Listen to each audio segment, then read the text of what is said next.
Assalamu alaikum warahmatullahi ta'ala wa barakatuh. Yan uwa da abokan arziki ina muku barka da warhaka. So yau darasinmu na yau za mu yi magana ne akan saboda wani lokaci mutum zai ce ana ci mashi data da ya buɗe data wasu message su ta shigowa ma sai datan shi ya canye bi ma yi abin da yake so yi ba. Wasu kuma lokuta sai ka ga da cewa ka shiga browsing sai a ta sawo maka ads. So yau za mu nuna yadda za ka cire idan za ka yi browsing za ka shiga ka kashe ka kunna ad, sannan idan kuma ka gama za ka je ka kashe. Za mu nuna muku application ɗin da za ku rika amfani da shi wanda za ka dinga kashe ads su bayyo ma tallan nan da suke yi gaba ɗaya. Sannan akwai wasu application permission ɗin da ake bayarwa daga cikin setting na waya wanda za ka rika amfani da su za ka kashe saboda su ma da ka buɗe data za a rika tura notification sai ka kashe ya zama sai in ka shiga ciki to abun da kake so ka gani shine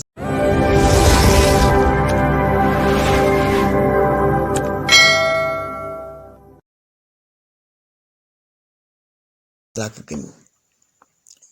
To na farko dai abun da za ka yi za ka shiga cikin Play Store. In ka shiga cikin Play Store sai ka yi searching ɗin ads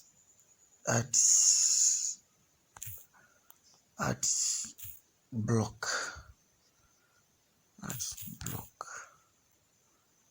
So gashi nan ads blocker. So in ka yi searching ga sunan kala-kala amma the most useful one shine gashi nan ad blocker. Gashi nan kaga bai ma da nauyi 3 MB sai kai installing din shi cikin wayanka. Gane na installing.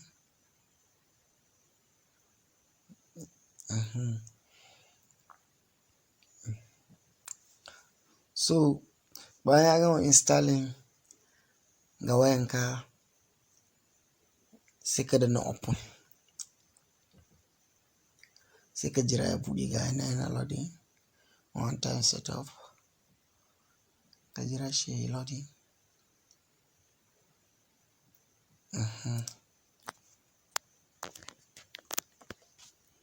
Yana loading.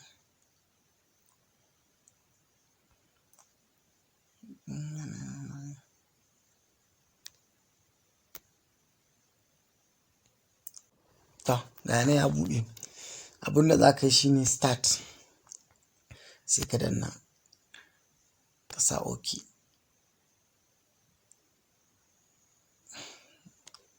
Sa OK.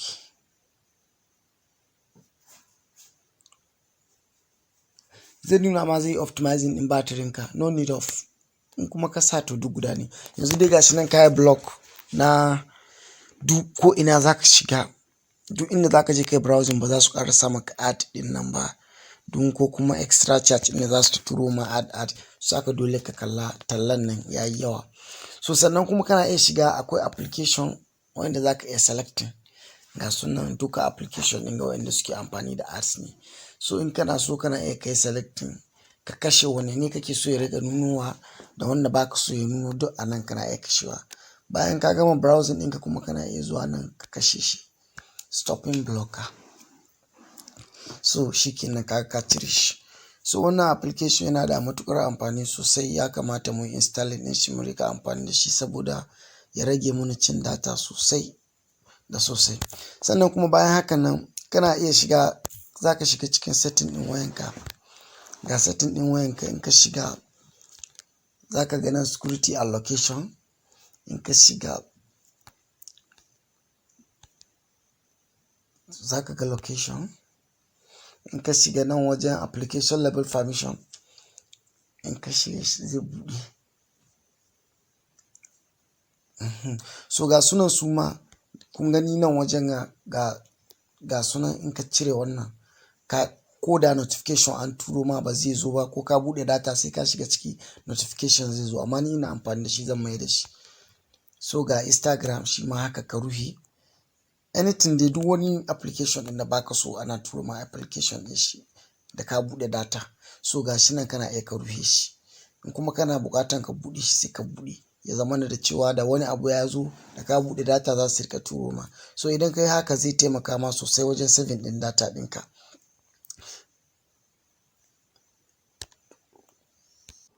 So haka na ake yi. Don Allah idan kai sabon zuwa ne a wannan channel ɗin ka danna mana subscribe, ka danna mana alamar ƙararrawa ka yi selecting all. A yi sharing ga friends domin su gani su masu amfana.